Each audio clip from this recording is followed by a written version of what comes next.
Welcome to remix king channel. Hindu సాంప్రదాయంలో భక్తులకు తెలియని ఆచార వ్యవహారాలు, పద్ధతులు, సంస్కారాలు చాలానే ఉన్నాయి. చాలా మట్టుకు శాస్త్రం ప్రకారం చేసే కార్యక్రమాల్లో ప్రతి దాని వెనుక ఏదో ఒక అంతరార్థం దాగి ఉంటుంది. దీని గురించి చాలా కొద్ది మందికే తెలుసు. ఏ కార్యక్రమాన్ని, పూజను ఎందుకోసం చేస్తారో చాలా మందికి ఇప్పటికీ తెలియదు. అలాంటి వాటిలో హిందువులు నిర్వహించే శ్రద్ధ కర్మల క్రియ కూడా ఒకటి.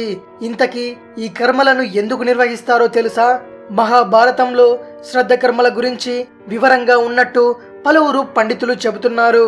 ప్రధానంగా 3 రకాల రుణాలను తీర్చుకోవడం కోసం చనిపోయిన వారికి ఈ శ్రద్ధ కర్మలను నిర్వహిస్తారట. వీటిలో మొదటిది దేవరుణం.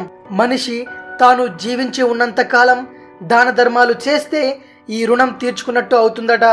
అలా చేయని వారు ఒకవేళ చనిపోతే వారి కుటుంబ సభ్యులు ఎవరైనా శ్రద్ధ కర్మలు చేస్తే అప్పుడు ఆ రుణం తీర్చుకున్నట్టయి వారు మంచు లోకాలకు వెళతారట. రెండో రుణం ఋషి రుణం. మనిషి బతికి ఉన్నప్పుడు తాను సంపాదించే జ్ఞానాన్ని ఇతరులకు పంచితే ఈ రుణం తీర్చుకున్నట్టు అవుతుంది.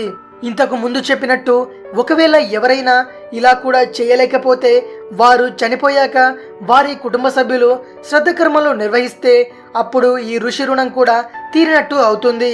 ఈ 2 రుణాలను గనక బతికున్నప్పుడే తీర్చుకుంటే ఆ వ్యక్తి చనిపోయిన తరువాత స్వర్గానికి వెళతాడని పురాణాలు చెబుతున్నాయి. మూడవది పితృరుణం.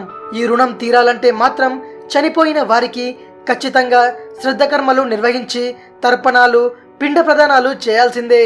అప్పుడే ఈ 3 రుణాలు తీరినట్టయి చనిపోయిన వారి ఆత్మ శాంతిస్తుందట. భూమిపై నివసించే వారి కుటుంబ సభ్యులకు కూడా మంచి జరుగుతుందట.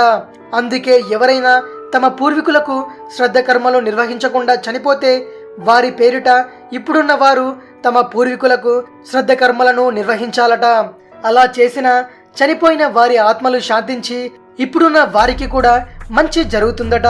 కాబట్టి ఈ 3 రుణాల్లోనూ పితృరుణం తీర్చుకునే దిశగా ఎవరైనా చనిపోయినా తమ పూర్వీకులకు శ్రద్ధ కర్మలు, పిండ ప్రదానాలు చేస్తారో వారికి అంతా మంచి జరుగుతుందట.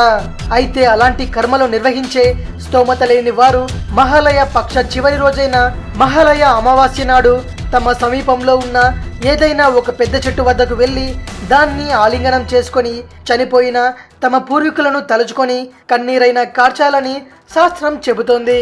అలా చేయడం వల్ల కూడా శ్రద్ధ కర్మలు చేసినంత ఫలితం కలుగుతుందట. ఈ 3 రుణాలను గనక తీర్చుకుంటే చనిపోయిన మన పెద్దలు మరణించాక మనం కూడా స్వర్గానికి వెళతామని శాస్త్రాలు చెబుతున్నాయి. ఇది విషయం. మరిన్ని ఇంట్రెస్టింగ్ వీడియోస్ కోసం రిమిక్స్ కింగ్ ఛానల్ని సబ్స్క్రైబ్ చేయండి. మరో వీడియోతో మీ ముందుకు వస్తాను. అంతవరకు సెలవు.